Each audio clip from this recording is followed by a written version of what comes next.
live Broadway arts community. We are waiting to see if Estelle is going to join us, which is very exciting. So we're looking forward to that. Yes, good. Estelle, come on in. Hi, Mayan. Good, Mayan. Come on in. This is great. Okay, great. So now, Estelle, you're requesting. Fantastic. And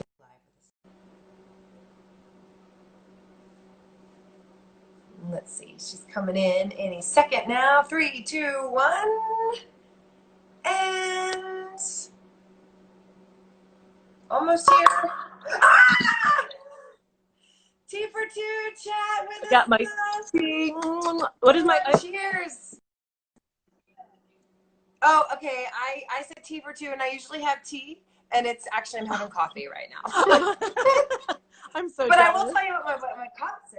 What's It's it all say? about age is nothing but a state of mind. Oh, girl, how I needed that so badly. And what does mine say? Mine says your potential self is infinite. Ooh, I love that. I need that too. Yeah, I'll take. we need a lot of it. We'll take all of it. I'll take both of those. Hi.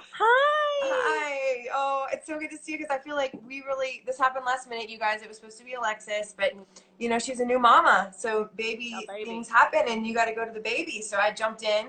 But Estelle and I have also known each other for a very long time. And we're excited to just kind of share her journey as well as how our journeys have meshed and combined. And so this is Estelle's shop.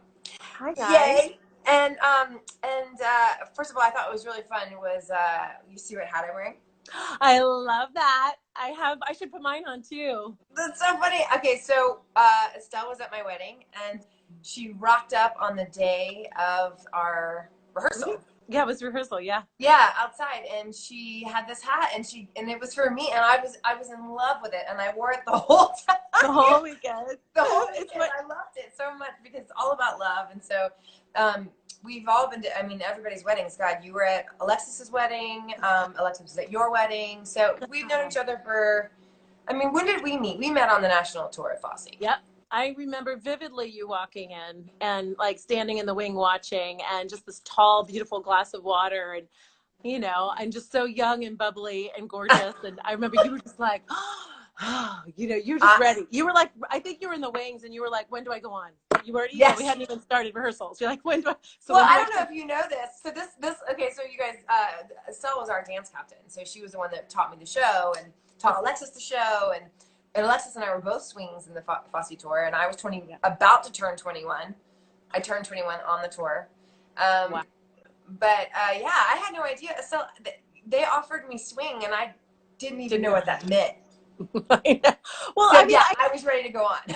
I have to say that I'm not that far away from you in that misunderstanding. Like it was my first big show as well, even though I was already 20, I was 29 when I joined, but, you know, that's because I had a full career, so, you know, before that, but it was a whole new world for me too. So I was definitely there, but you were amongst like people that had been in the original Sweet Charity, you know, and Lloyd Colbreth.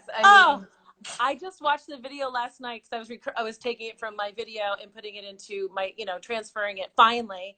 And Lloyd Colbreth, it's our Japanese one, the final day of Japan, and he's doing the tap, you know, in the final. Wait a minute, you have the Japan? You do not. I do, but you weren't on that night. Oh my god! Oh, that's I know, it kills me. I know, but you guys.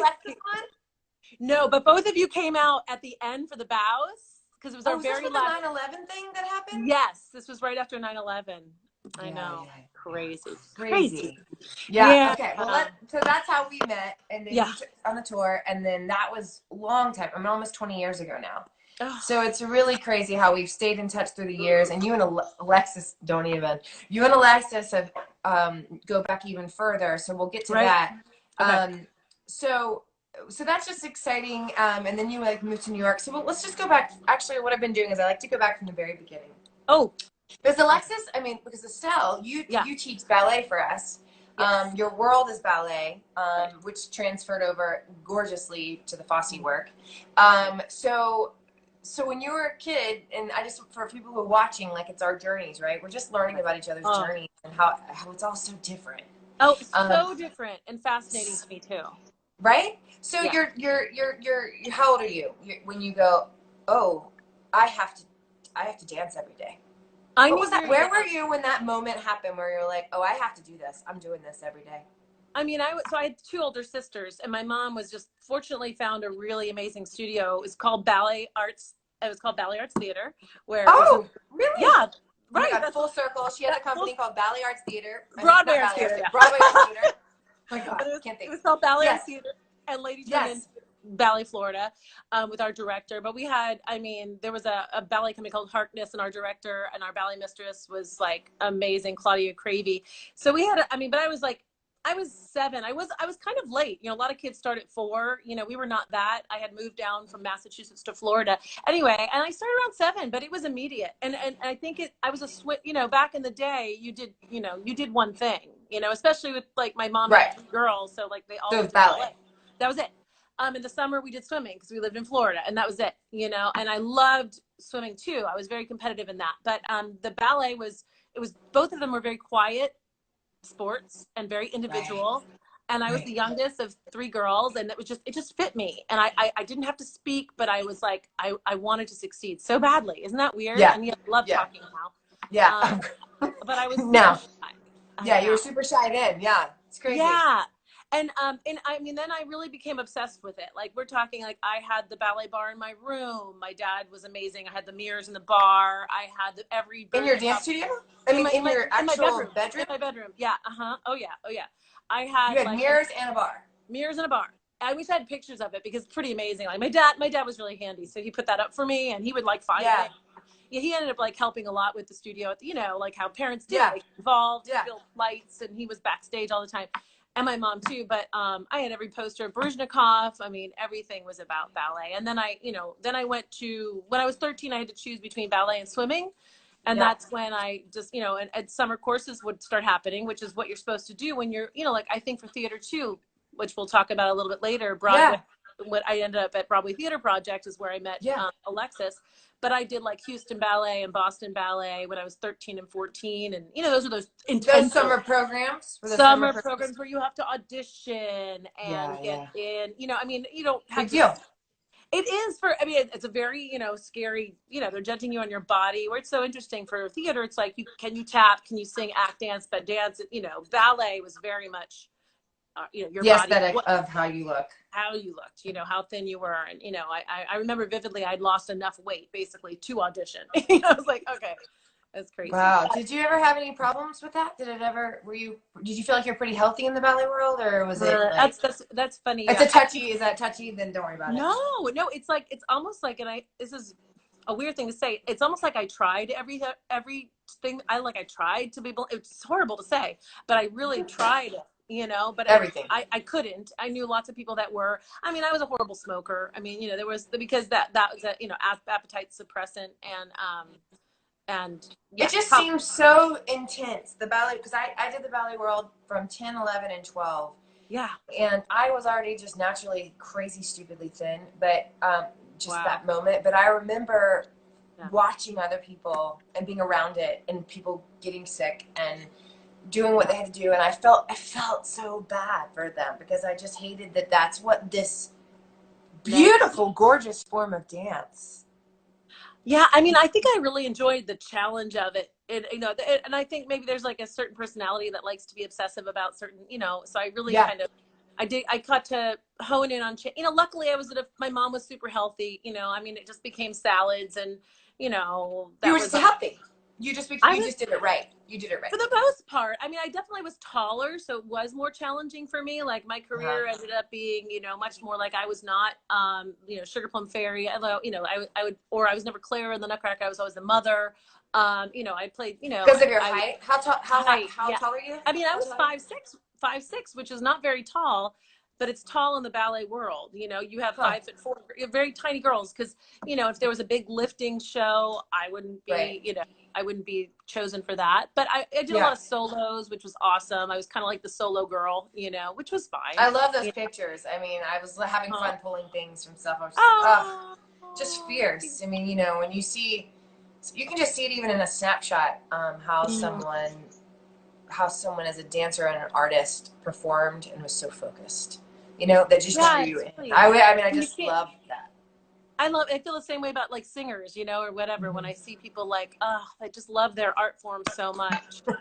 Right. And yeah, you know, yeah, but dance was like my saving grace so much. I was at high school. I left high school after sophomore year so that I could take more dance. So I homeschooled. And even before I left high school in junior high, I remember leaving school so I could take, you know. So you homeschooled before people homeschooled? Yeah, before it was totally. Yeah. So there were a couple. We have Mayan who's here. I'm just saying our people. Mayan is in the community, and she's in Massachusetts. So she was like, "Yay, Mass!"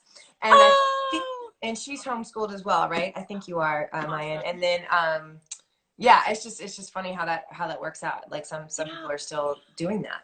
It's crazy. It is.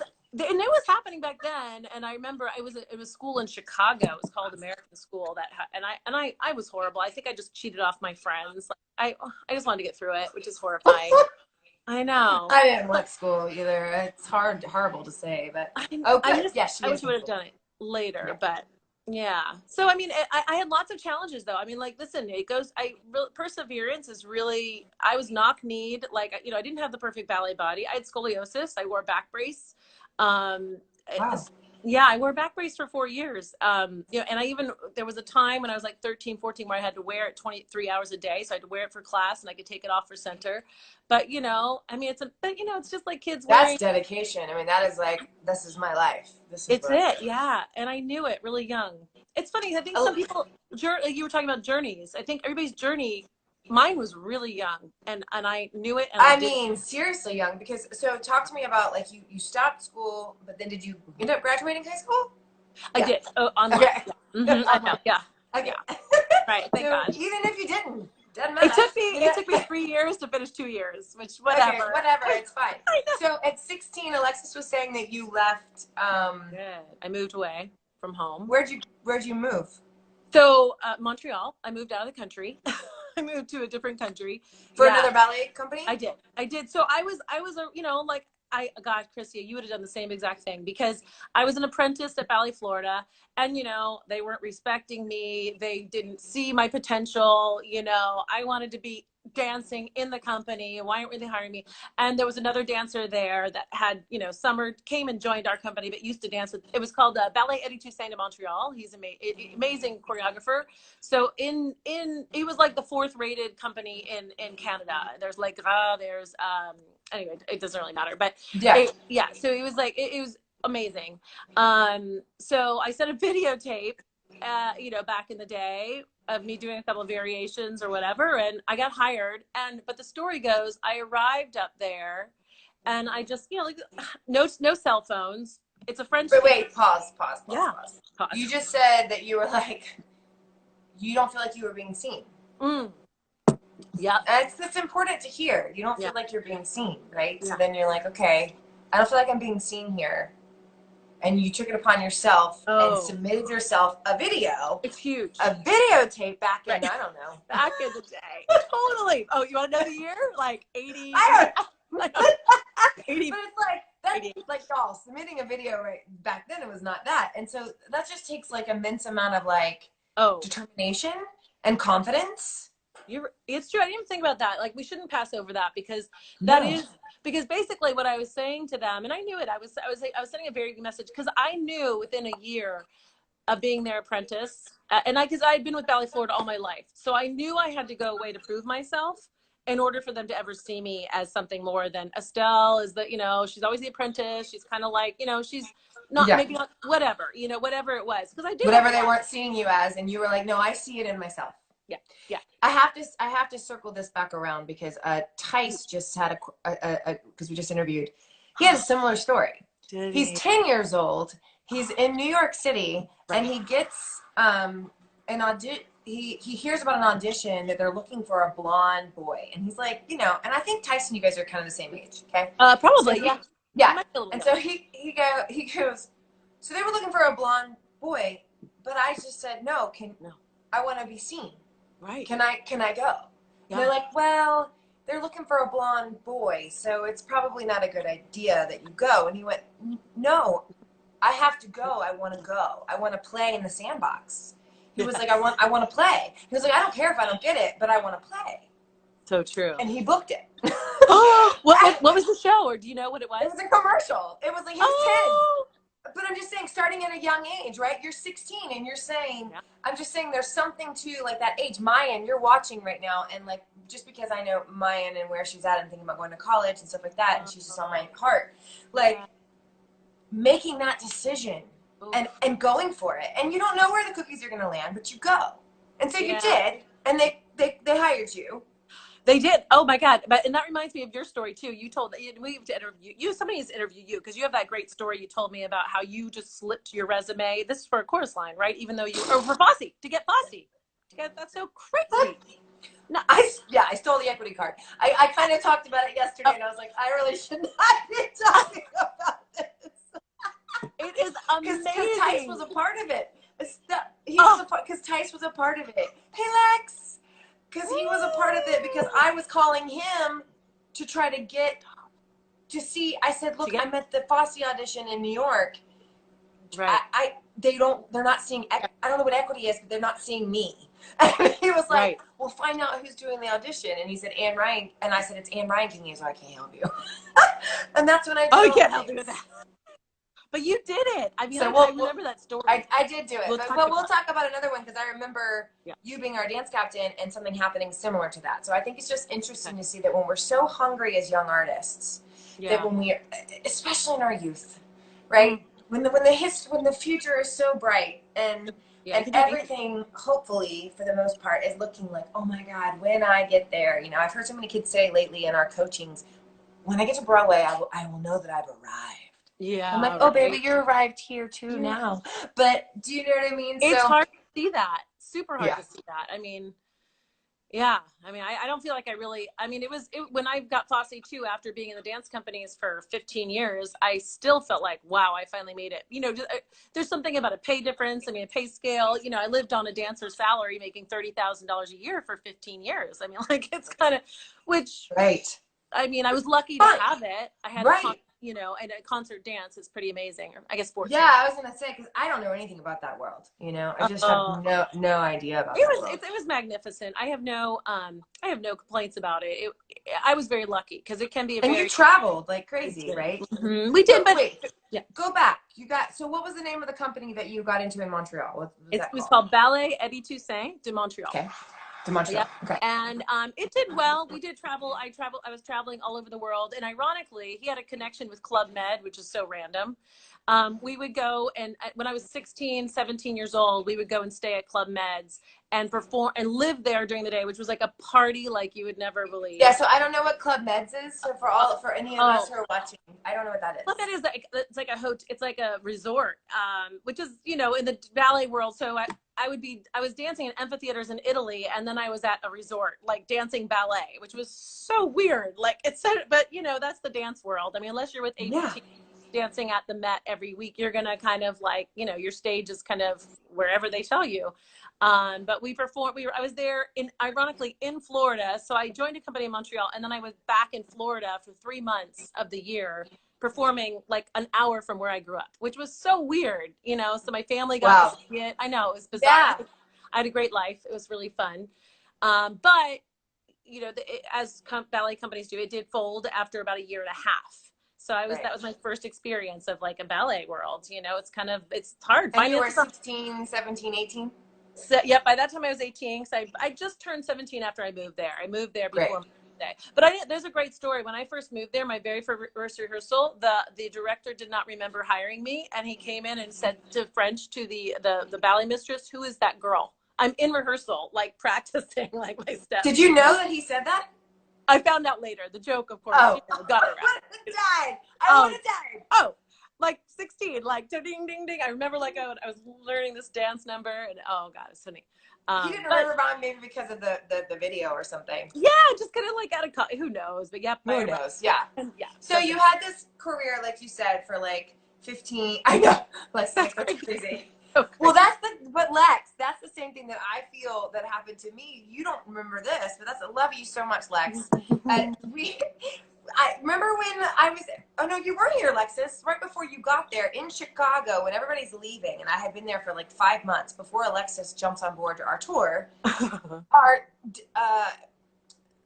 Deb McWaters came in, right? And we have a great, everything's great, right? But same thing happened.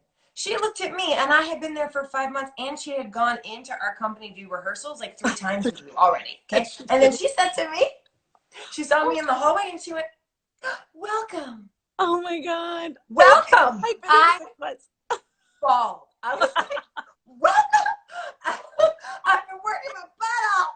And so that's when I went to the stage manager. I still remember doing it to Kevin and coming in there. And I don't know if you were in there or not, but I said, I have to be seen.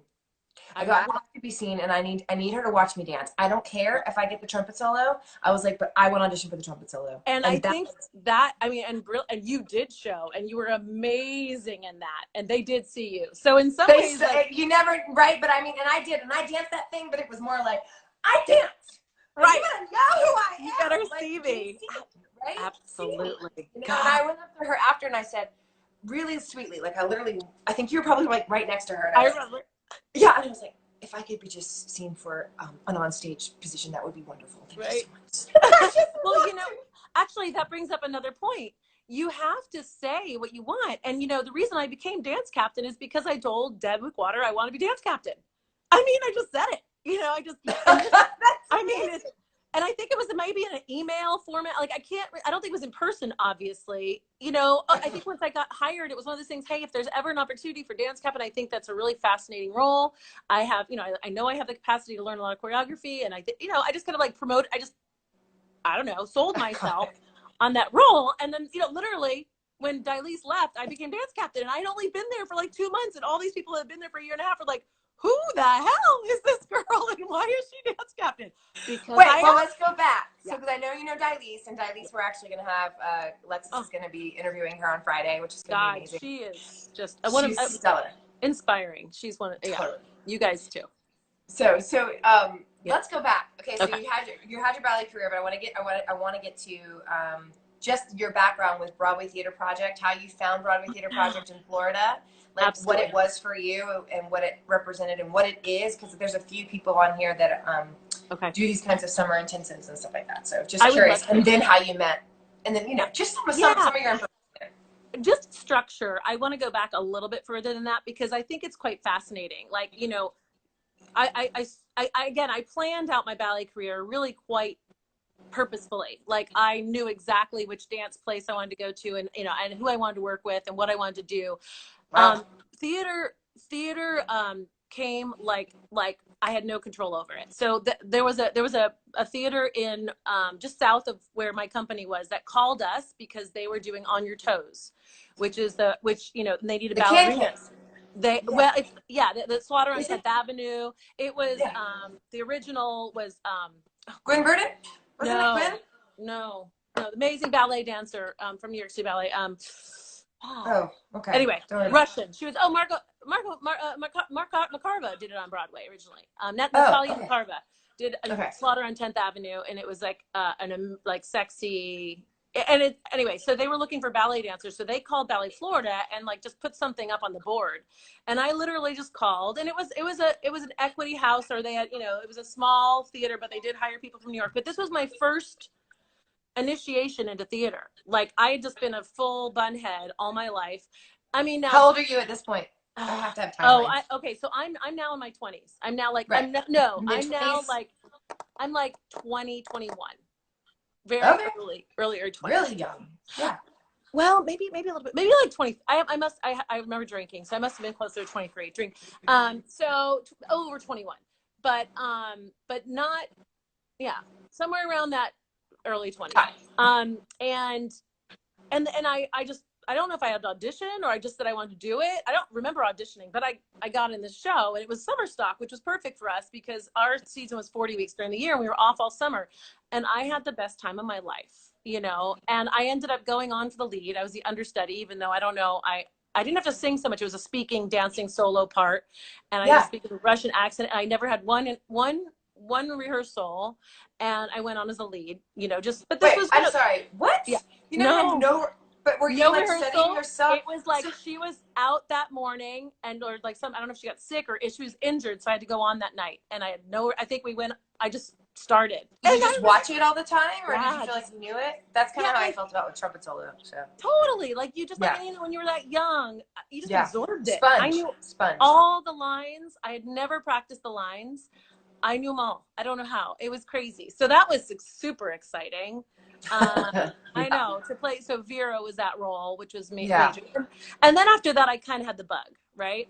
So it's like once you taste it, it's like, oh, ballet is like torture, and this is like, this is like you get paid to like sing and dance around and smile and have a good time. Yeah, I know, entertain people. I mean, the other side of that though, my dad was always very much into theater, and we sang, and there was always theater playing in my house, so it was around musical theater songs and stuff like that. I think he's a frustrated, performer in some ways, but I'd never done one, so that was the start of that. And then from there, I just kind of started talking about it and figuring out how do I do this. And so I guess I was probably closer to 25 because it was a couple of years later I started. It was my friend Sarah Allen, the Minskoffs who support Ballet Florida a lot. She knew my design. She loved Broadway. She's a Broadway person, the Minskoff Theater. And she would read Dance Magazine all the time. And she saw in the back of Dance Magazine, Broadway Theater Project Summer Camp with Anne Ranking. And she said, Estelle, you have to do this. She knew I was like a theatrical performer because I always was in the ballet. Yeah, you can tell. You can see it in the pictures. Yeah, I always. That's what I mean by your focus and your story. Like you're there. It's like laser. I played. We did the ballet on Frank. I played Mrs. Von Dam, or I would play these characters that were very descriptive and very. Or in Firebird, I was the monster. Or so that was really fun. So I definitely loved telling stories. But did you have to audition for a BTP? So BTP, I did. I sent in a video again. Yeah, because it was across the state or wherever. Right. Yeah, because I was in West Palm, they were in Tampa, so a lot of people sent video, and I had to sing, dance, tap, and act. So I mean, for dance, I sent in a professional video. I had just done. I don't know if you are familiar with Lynn Taylor Corbett, and we did this piece called Appearances, which is like a major, sexy, like very theatrical, wearing character shoes. So I know. So it was beautiful, beautiful piece. And I sent that, which was very professional. Obviously, they were supposed to be a camp, and I had already had a career. And then I sang a song. I started working on my voice, and just with whoever was local. Burt Reynolds Dinner Theater was in Jupiter area, which was close to me, and so I would go to like anything that Burt Reynolds would do. He was That's still around. It is. It's now. It's actually got a real. It's a very, very. It's a good theater in Jupiter, but it's now called Bratz or Crap. It's got a weird name, but it is. It's an equity theater, and they do really great shows. Yeah, but it did. So you sent in everything to. Sent in everything, and found out I got in, and I had to ask at the time. I had to ask for a scholarship because I was a professional, and I was like, I can't pay. It was expensive, to live there, and I did. Right. Yeah, I think I ended. And it was 3 weeks, right? 3 weeks. 3 weeks. And I think I ended up I think in order to be on scholarship, that's how I asked to be like a helper. I would teach, like I could teach. At that time I was already trained in Pilates. So if they needed me to teach Pilates, I volunteered to teach some classes, like, cause I was older. I knew I was, at that point I was 27. Yeah. When you started. And you did it every summer for this camp, and like it was all like 14-year-olds to 21-year-olds maybe. And I was 27. Right. Yeah. Love that though. Look at you, like taking a giant leap into something completely like. Did you know Anne Ranking? Did you know who she was? I knew who she was. Yeah. Right. I mean, what? Annie, Grace from Annie. Like. And just you and Alexis are so lucky because you guys have both worked with Annie and Gwen, and I'm always forever envious of that because you've been in the room with them. You know what I mean? And so many people that, I mean, to do something like that, if anybody's looking to do one of those, if you haven't, I mean, what you guys are doing, and well, if you could sleep, like, the fact that we were camp, we spent the night. I mean, it was. We spent the night. Yeah, we don't have a place to stay. Sorry, I'm just turning the heater off. We don't have housing, unfortunately, but. And that made, I mean, I think all of it is so important, just to be surrounded by people that think as the same as you and want the same things you do. Super inspired. So Lauren Lataro, who is the choreographer for everything now, was my roommate. And Dilise Croman was my roommate for the first camp. Wait, whoa, what? Pause. Didn't know Lauren went to BTP too. There are so many BTP kids. I know. You guys are all alum from this. Yeah, so I learned. I'm sorry, my battery. Uh-oh. Oh, there we go. Just low battery. I'm gonna go walk around my house and get something to plug it in. Okay, good. Isn't that crazy? Tyler was yes. And Michael, Michael Scott. Michael Scott. And oh gosh, was Curtis Holbrook? I don't think so. Was Kurt? I don't think he was either. Sarah Jane wasn't either, was she? No, she wasn't. So yeah, but not everybody. So, you know. Yeah. So we're gonna keep moving. So 27, 28, 29. I did the summer camp at 27. I skipped a year, and I don't know why. I don't know. I probably got ankle surgery in between or somewhere. As a dancer, I had injuries and things like that. Yeah. I don't know why I skipped. Yeah. And then I decided, maybe because I was trying to debate, am I really going to do this? Am I going to continue dancing? And then I really decided, yeah, I want to do this. So I know. I connected with, and you talk about community. It's all about who you know, right? So I really connected with, oh God, I'm going to blank, our singing teacher who taught there all the time at the camp. Yeah. Mary Walkley. And I wanted to work with her privately and to prepare to audition again, because I think you have to audition every time. So I had to work on a song again. Oh, wow. And, okay. I know I got welcome back again, but I was kind of heavy at this point. I was at the end of my ballet career. Because you remember when I joined FOSSE, I was heavy. I mean, heavy is relative compared to heavy for your mind of a ballet body. Okay. But you know what I mean? Well, and those FOSSE dancers, there were some pretty, amazing dancer bodies. Anyway, so when I got to the camp that next year, they were a little bit like, Estelle, what's going on with you? Are you, yeah. Did they ask you that? They did. They actually took me aside. So both I got a talking to from Anne and Deb, which was actually really quite beautiful. That means they really cared about me, right? Yeah, of course. My ego was hurt. So they were actually, Annie was going to offer me Roxy on the National Tour. I know. She said, we don't, because everybody was getting hired for FOSSE, and she didn't think I was ready. And she said, but I want to train you to play Roxy on the National Tour. And I was didn't know that. That's amazing. I know. I mean, I was kind of like. So you guys, Anne Ryan King is the woman that's the non-next tour she's talking about is the same tour that's out right now, and also the same company. Like, yeah, it's the same thing as Broadway. A huge honor. It would have been a huge. I mean, it could have been a really great experience for me. But then when, oh God, who was our musical director? For FOSSE. I'm blanking on his name. Oh.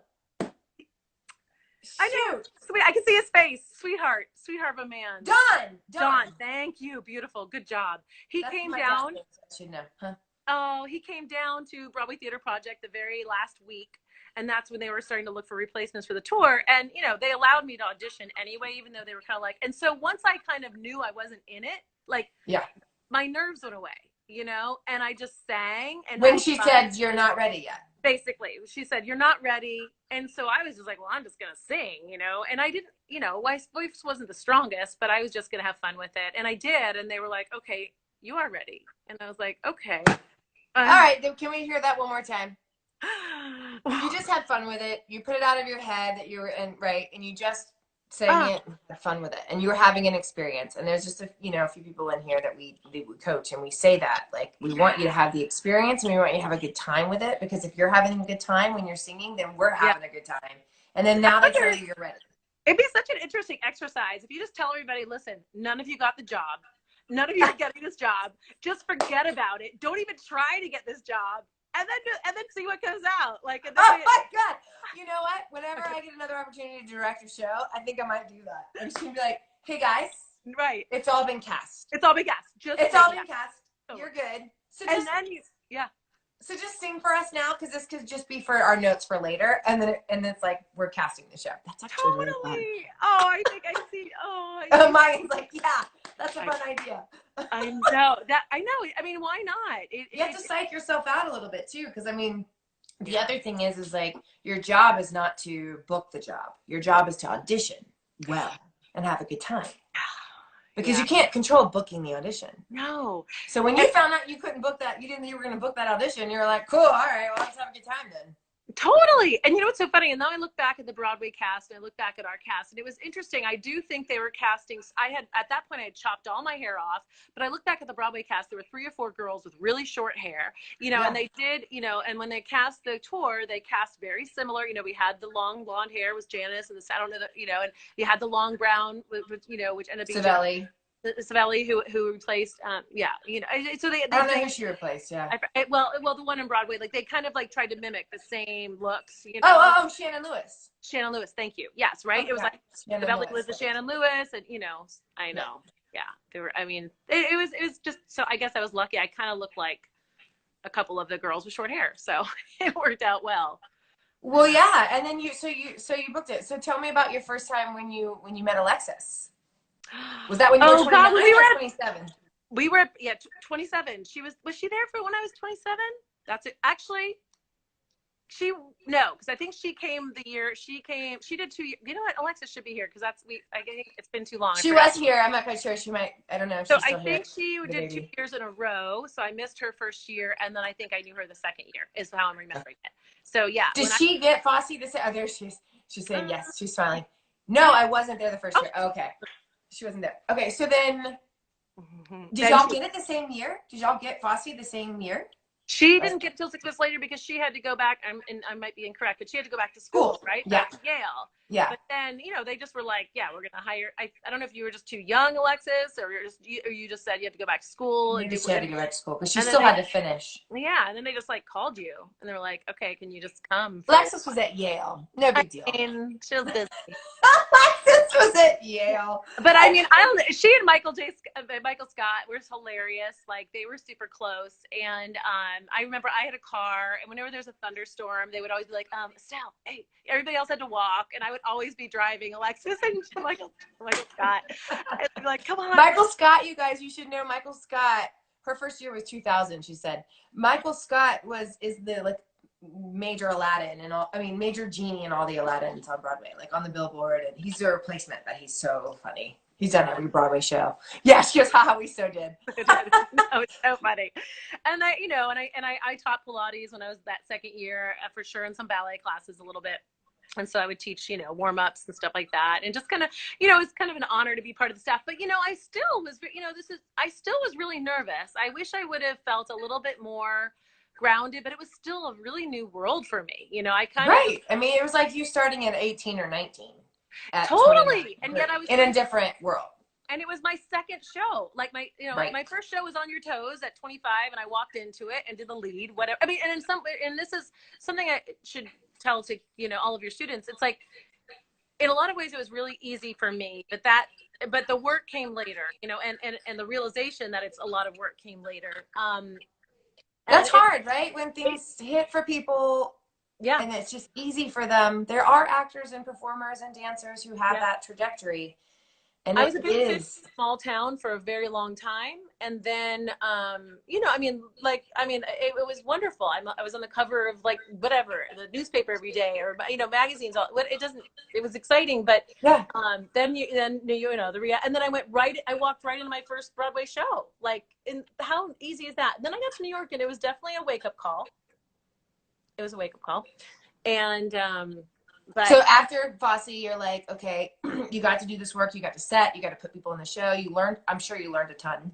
Learned a ton. Wish I would have learned more. Wish I would have really listened to those actors. And I can't believe that Lloyd was there, and Reva was there, and Lynn Sterling, and all of these amazing, and Janice. Question. And Janice, did you see the show prior, before getting into the show? Were you not? Okay, that is something that I think that is interesting, because if you had seen the show prior, do you know what I mean, Estelle? Yeah. Like, if you had seen it, you would have. I mean, when I saw that show, my whole it was. You're a little bit breaking up a little bit. Okay, I can go. Tell me where to go. I don't know. I'm gonna go closer to the router. Closer to the router is good because now you're all blurry. All right. But you know what I mean? Like when you see a show, I saw Fosse and I was in tears watching Shannon Lewis do I Gotcha. You know what I mean? Like I was like, I have to do this show.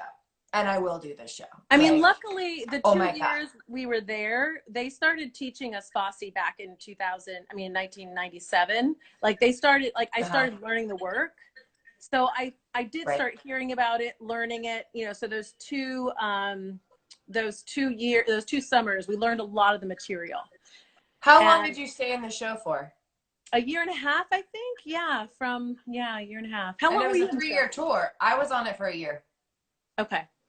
Like we went from, it was like a year. I think it went maybe even less than Did you finish with us? Did you finish in Jersey? You did. Okay. Yeah, with the trumpet solo. And that's the only time I met Anne Reinking because she came to our closing.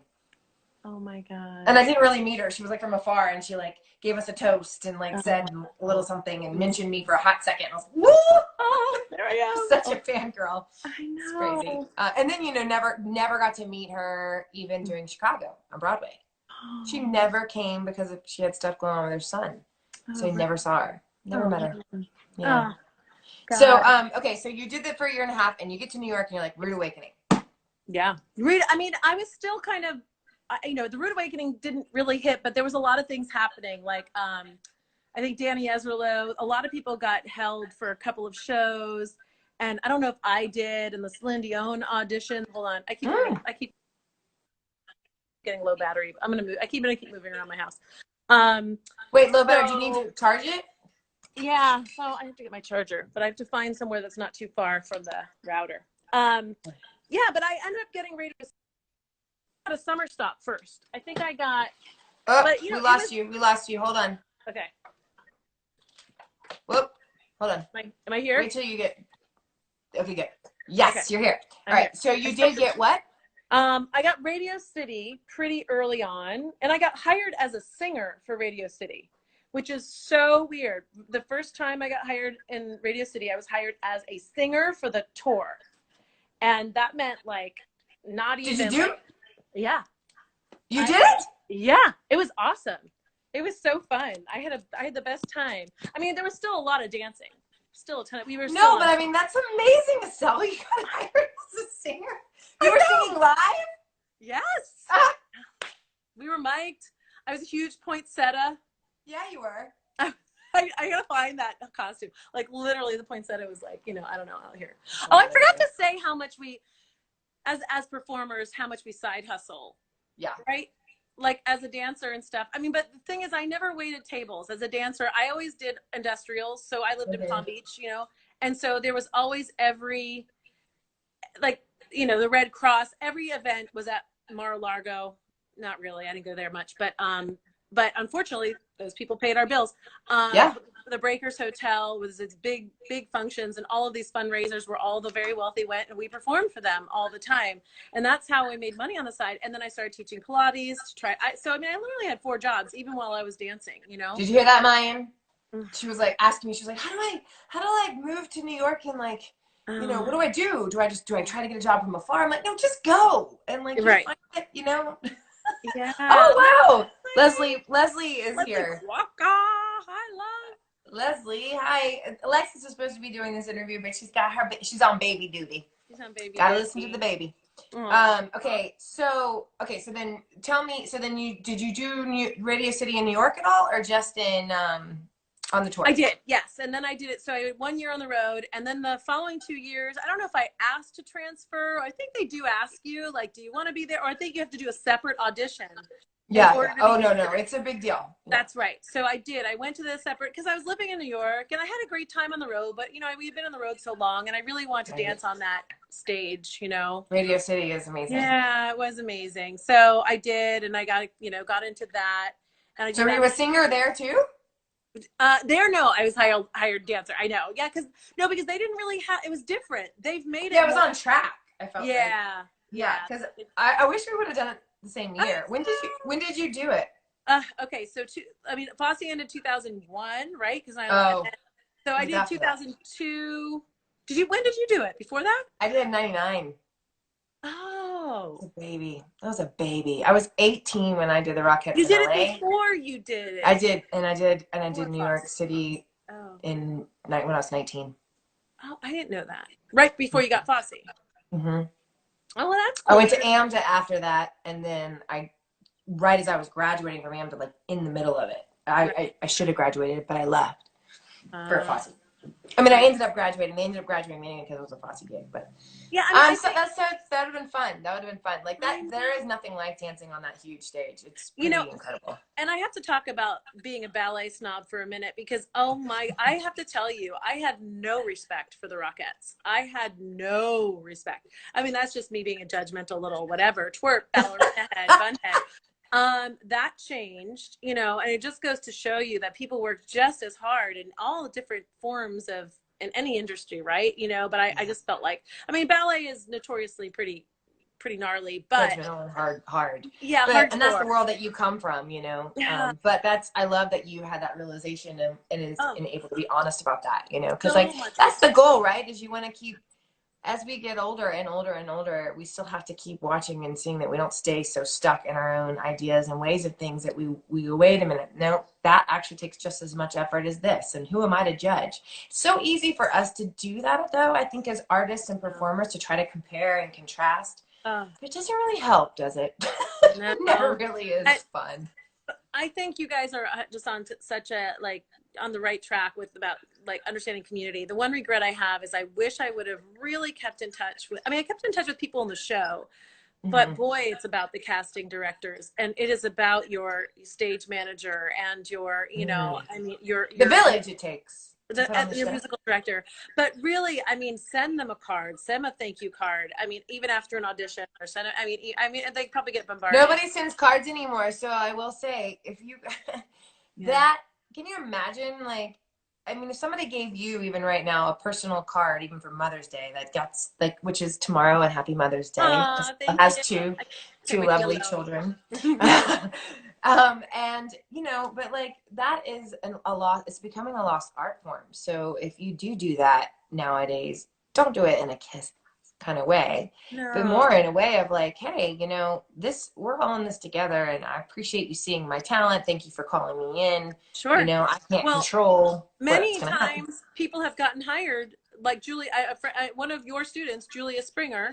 Alexis knows her. She just got hired for something. She wrote a letter back saying just thank you for the audition, and they said we're so glad you wrote an email because we've been trying to reach you for they wanted to hire her for something, and they hadn't, I don't know what happened, they didn't have the right email down or something, or they just thought that she wasn't getting back to them. I know. So it's definitely worth, but you guys are, that's one thing I wish I would have. You're right. Even an email. That's true. Even an email. Even an email, whatever it is, however you can reach out and just, do your due diligence and be appreciative and keep those connections. It's just so much about those people, I wish I would have, oh God. After Radio City, I did just one summer stock, which was Chicago up in Main State Theater. Great. So fun with Christopher. It was Christopher who ended up, who had done Jackson. Yeah, no, From Hamilton? Christopher Wyndham. Do you know Christopher? Oh, great. Yeah. Yeah. I know he did FOSSE on Broadway, and then so he ended up choreographing at the Hyperion, the Frozen show out here too, out in LA. And he's done a lot of stuff. Yeah. Oh. But it's so interesting. I didn't know that. You just don't know. You've got to keep in touch with these choreographers, and I think kids nowadays are much better at it. Don't you think? I don't know. I don't know. And I will say, I think our thing about community is a little, and yes, it is about staying in touch and being aware, but I think it's more about actually on a balance of friends. Yeah. And making friends and mentors and the teachers in your lives and your family. We want our artists to always be aware that it's not always about you. Sure. And that you at some point you're going to have to put the pen down and stop being so oh my God, Broadway, and literally go, boom, oh, hey, Estelle, why don't we go have coffee and not talk about the business? You want to go see a movie, or let's go have a picnic. Remember that moment we had at UCLA where we sat and chatted on the lawn? Yes. Yeah, we had a really good talk, and I remember that very well. We got really deep about life and stuff, and we've just gone through so many years. You know what I mean? That's the kind of stuff we're talking about, because that's what Alexis and I are. I mean, Alexis and I have gone through so much, from when you met us to 20 years, to being roommates, to losing out the roles, or wishing I had her job, her wishing I had, as you know, my job, like, and then to each other, to I love you, right? You know, to I can't do this without you. Absolutely. To I can't imagine my life without my best friend that I met through these amazing jobs that were dreams, but to me, none of it matters as much as it does the relationship. Oh my God. Well, can we just talk about when I moved to LA? I mean, you got me my job at AMDA. I mean, I came out here and I was like, Chryssie, what? And you were like, oh, come work at AMDA. And, you know, and that was such a beautiful time in my life, you know, before I had kids, and, you know, loved that community. And had you not done that, I mean, that would have been that just different, just right. And then I think it was Alexis too. And then I got to perform at the Hollywood Bowl a couple of years ago, and she was just mentioned my name, you know, and it's just like, I have an audition. That was so out of the blue. I had an audition with Mark Swanhart. Yes. With Swanee. Yeah, which was so funny because she's still in touch with Swanee in a pretty great way for the most part, like off and on, right? Yeah. And he's doing amazing things. He's like, this guy danced with us in FOSSE, and he's like a producer on Big Little Shots, and like Little Big Shots, Little Big Shots, and like, guys, you just never know where your career is going to take you. No, you never know. So let's get into that. So before we wrap it up, because they will kick us off after an hour. Got it. So you never know where your career is going to take you. You ended up getting married. You moved out to California. You started teaching at AMDA. You had more friends in the community. I remember when you got pregnant with Dagny. You're living on the West Side, close to Alexis and I when we were roommates. So that was kind of cool. So it was like we reunited, and that was really amazing. And then we've gotten closer through the years.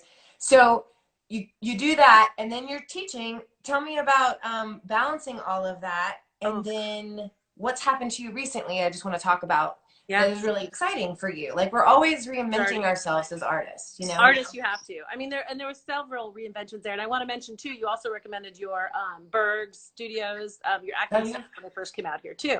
So that was like, I was just so lucky I had you out here. And, you know, and I knew other Rockettes and other performers, and they all hooked me up with, I taught at, you know, their Pilates studio. I mean, I immediately had jobs when I came out here because of Chryssie, because of Alexis probably, and because of my friend Laura, you know, people I knew from performing.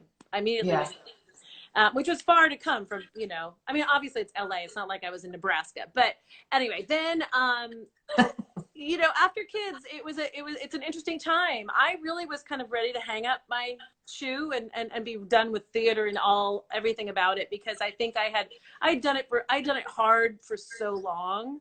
Hardcore. And when I got out here, I really was thinking, you know, and I had always envisioned in my head my gradual order. Actually, so this is ironic about it. I was going to be a ballet dancer, and then a Broadway dancer, and then an actress in Hollywood. So I started. Oh my God, you moved. You made that, like. I did it. I made the. And you did start the acting thing. I started it. I have not completed it yet. That doesn't mean I won't. Right. Right. But you hung that up too, and then you gave the raffle ticket to Alexis. I did.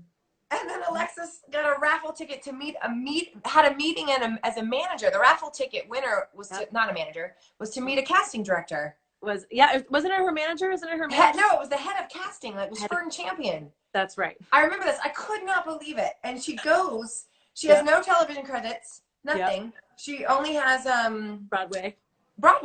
Which is amazing. Still, like, only has, right? Right. She's currently in Wicked on Broadway, but she goes to, and normally, you know, they're looking at your thing going, especially when you're older, they're going, where are your TV credits? Like, you don't have anything. That's why I started young, right? Yeah. And so Estelle was like, I'm good. You were like, I'm good. I think I don't need to go on this casting. Yeah. You need to do this. And the casting director loved Alexis so much, was like, you don't have a manager? You don't have representation? Really? Right. And literally picked up the phone and called 3 managers and got her 3 appointments. One of them, which is her manager still to this day. Unbelievable, right? Right? Hello, like crazy. Full circle. You can't. It's so true. I mean, so many stories like that. And I don't regret any of that, because I was starting acting at 37, you know, and that was I think it's actually probably easier for me to start now in some ways, because I don't care anymore. Yeah. I mean, and I had to focus on having a family, and it would have been really difficult to do both.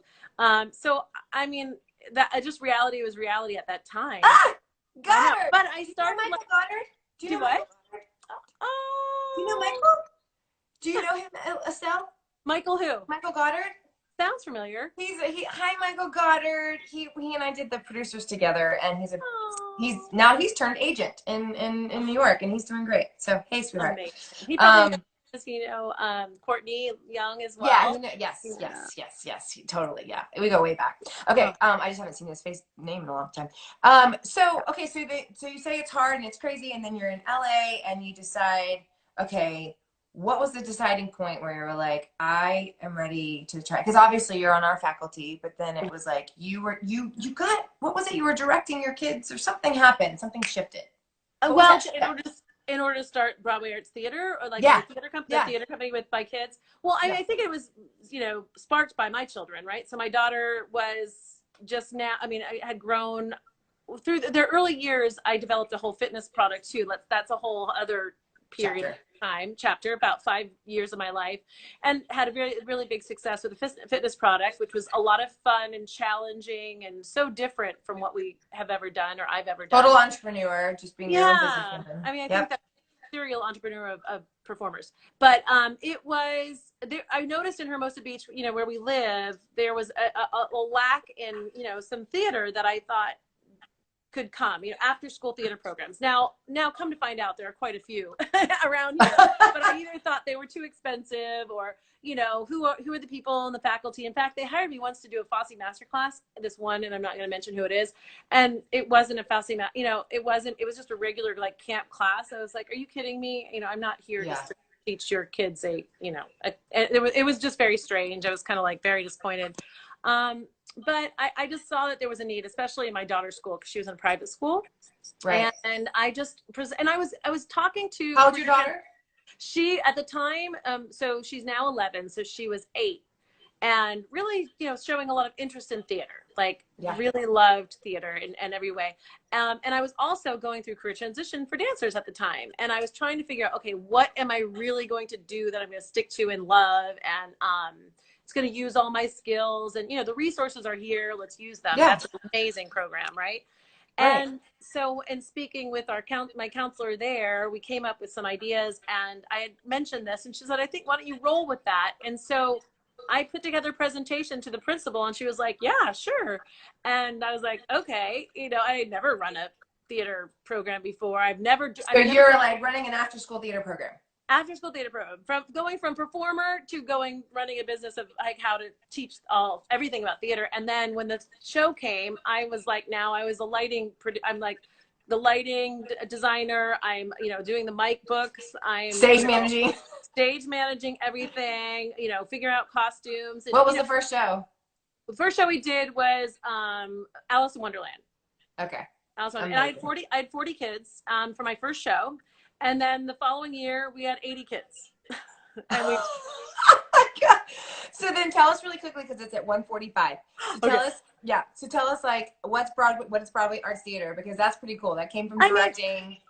It's developing. It's still developing. So for the time, I'm letting it grow organically, because in the past, I've had when I really had my fitness flower company, I pushed so hard, and I couldn't see what I was developing really. So one, I just really wanted to be a lot more organic. And so the after school program, we did our first camps last year, and right now we're really just bringing the love of theater and singing and song. And I have incredible music. In Hermosa Beach. And it's right now, though, it's only at her Catholic school. So I'm trying to expand. Is Broadway Arts Theater also is that the after school program now? Or we're still kind of co-producers. So, so what's the website, in case, just so we have it? Because, I'm recording this thing too. Do you have a website? Adorable. I have to build my website. It's just on Facebook. You have to build your website. need to hire you to do all this. Last year, but we think it's fantastic. One word that you can say that you can give to people who are wanting to be an artist in this world. What would you say to your younger self when you were 10 years old about your future life? This is a hard one. Breathe. I know that sounds really, I don't know, silly, but just,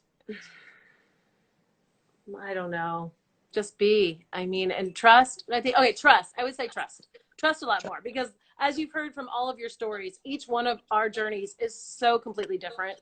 So trust yours. Oh my gosh, it's gonna go. 3, 2, 1. We love you. I love you. You got that dumb, crazy, stupid love. Come on and give me some. Can't get enough of you.